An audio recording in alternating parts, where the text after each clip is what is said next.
I used to be the VIP guard inside this club, Baby'O Acapulco. Solo hay un Acapulco y solo hay un Baby'O. La personalidad, la que me nombres entró al Baby'O. Anthony Quinn, Mohamed Ali, Erwin Fire, Madonna, Ringo Starr, Sylvester Stallone, Bono, Miguel es de aquí de casa, Juan Gabriel, que fue su cumpleaños ahí. Te la pasabas tan bien que te daban las 10:30, 11. Fuego en la pista, fuego en la pista.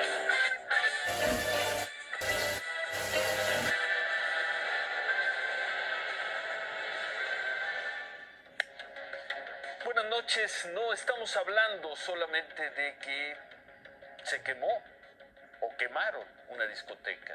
El Baby'O es seguramente, y lo ha sido durante 45 años, la discoteca más famosa en la historia de México.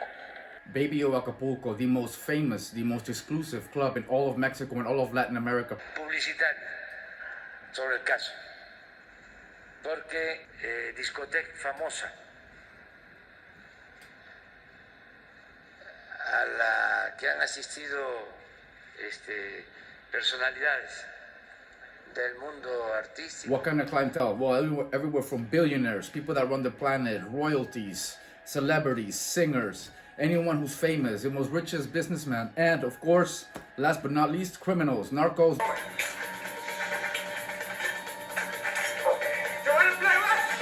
Drug lords, etc. Don't take my word for it. Don't take my word for it. The owner himself has said this. ¿El crimen organizado o no?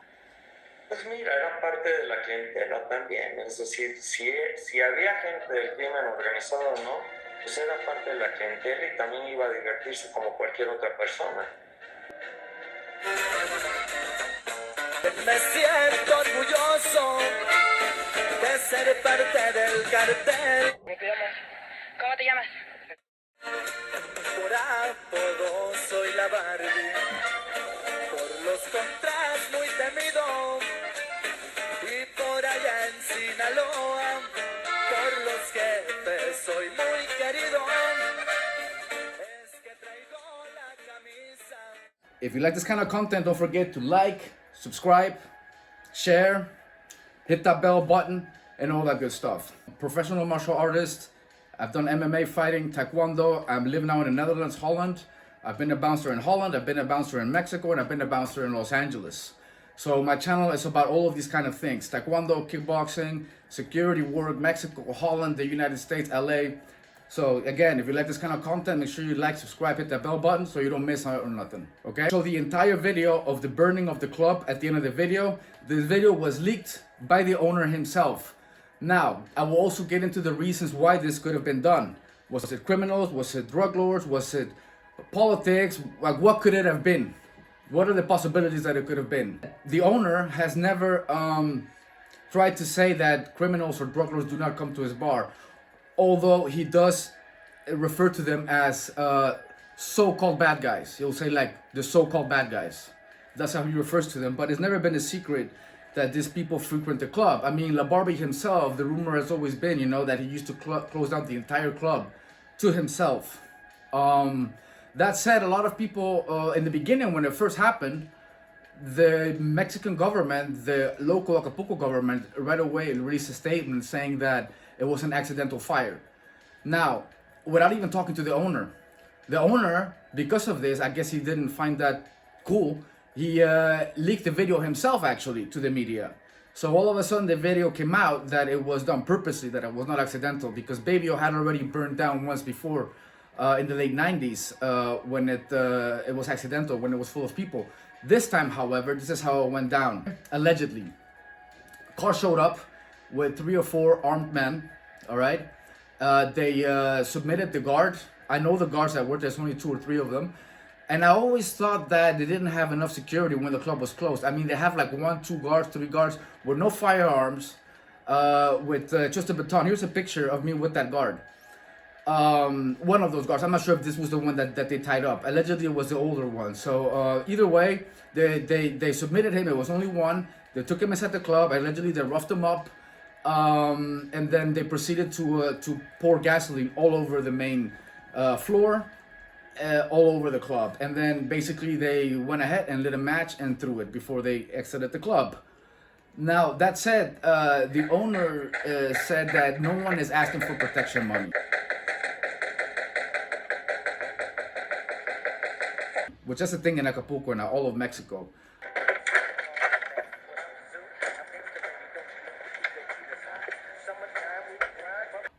They ask for protection money.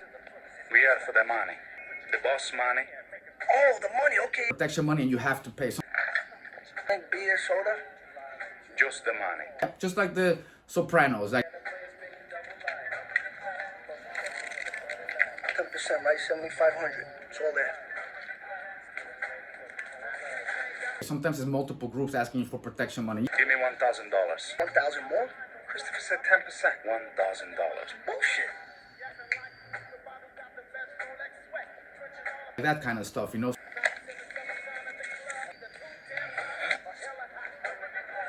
Have a nice day. Straight up mafia shit.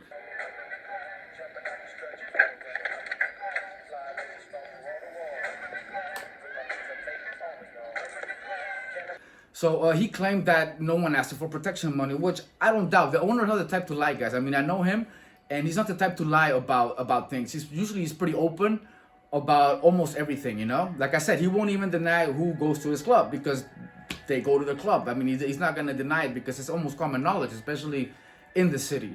That's where all of these powerful people mix up in the mix, you know. I mean, it's to the point that in this club, guys, they will close down all the lanes except the last lane on that street. So you only basically have one lane out of 4 that the traffic is rolling by. That's just an example of the kind of power that club has always had, you know. It's also one of these clubs where when powerful people get into arguments and things like that, almost nothing violent almost never happens in the club. It's always kept like outside of the club. Most people, even powerful people, tend to respect this because this is a club that they all frequent. You know, this is what makes the club in part different than any other club in the country. Anyways, that said, the owner basically said no one asked him for money, no one asked him for protection money. He has no idea who did it. But also another thing is people will point that it was probably the owner. That's like the first suspicion, right? The owner did it himself to collect insurance money. That they don't have insurance for purposely done fires. So purposely committed fires like this one where people came in and burned it on purpose. They only have an insurance for accidental fires. So this fire is not covered. He's not gonna get money from it, okay? Now, the second thing people are rumoring is that they were asked for money. He already said that this was not the case, and I don't doubt it. It's not the type of club that you can go and ask or demand money from the owners because it's so well protected. Like, the people that run the country's kids go there. Royalties go there. Like I mentioned to you guys earlier, it's not just any club. So I will leave that one out as well, that they were asking for protection money. Now, the third thing that Casos, sí. A final de cuentas, los que lo quemaron, sí, no fueron amateurs. No, y eso sí es delincuencia organizada, por favor. Sí, ese es mi punto de vista. No se puede atribuir a la delincuencia organizada sin pruebas. most people are mentioning is a change of politics. Because not the president, but at a local level and at a state level, so that's governors and mayors, like local government, there was a change of politics. There were elections, and the elections had just happened, and there was a switch of government locally and at a state level. And some people claim that this is why this happened, because usually when there's a change of balance in government, there's usually always a change of balance in the underworld as well. I'm not saying it was the underworld, okay? I'm just saying that it was obviously criminals that did it because the act in itself is criminal. I'm not pointing any fingers at which group could have done it, or even if it was a group that did it. The truth is, no one knows yet who did it. We can only speculate what it could have been, okay? That said, those are the 3 things that people are speculating the most. That the owner did it, that's A, which I don't think so. B, that it was done for the insurance money. That's also not the case. I can guarantee you guys that one. And third is that it could have been political. Now, out of all these 3 things, what do I think? I think maybe the third option could be the reason for this. But then again, that said, it's not hard. Physically, it's not hard to go and set a fire at Baby'O. I mean, these guys that did it, they didn't have to fire one shot. They didn't have to get into a gunfight, nothing. I mean, it was fairly easy. And I've always known that about Baby'O, walking by there. I mean, I live nearby there. I've always seen Baby'O since I was a little kid because I grew up in that city. And there's always just one guard outside in the daytime. There's only one guard with no gun, no vest, nothing. I mean, how can he defend the club? He can't. So it was fairly easy. Any gang of 3 young men, sort of strongman, could have done this. Just pour some gasoline and light a match. It was not like difficult for them to do.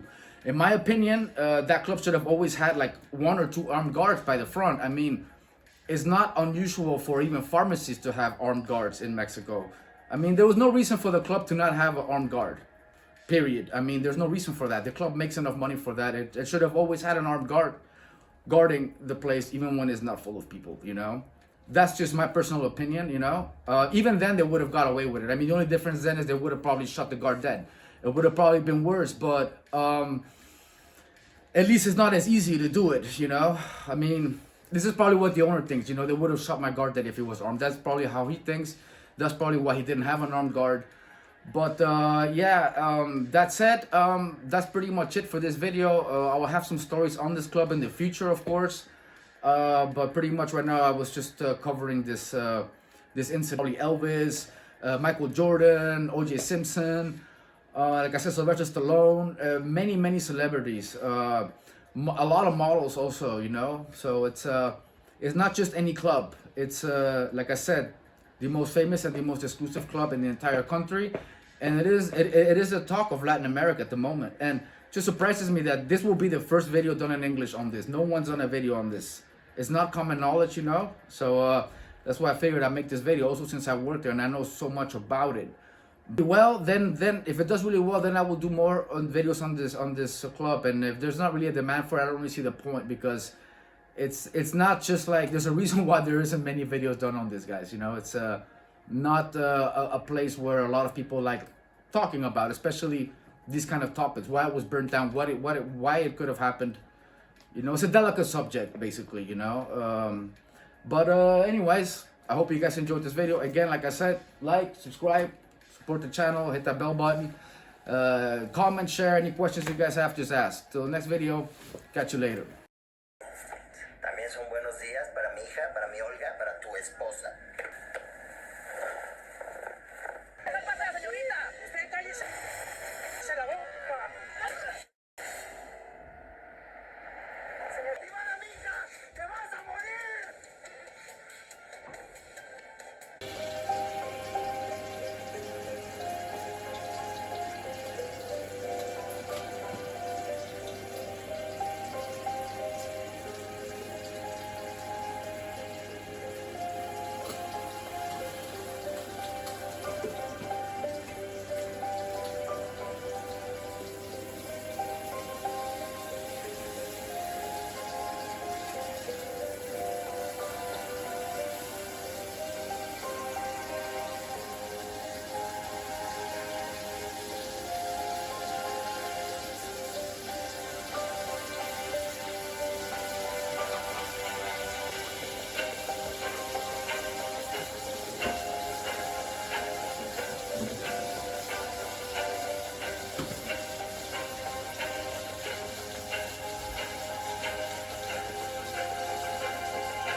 Bye.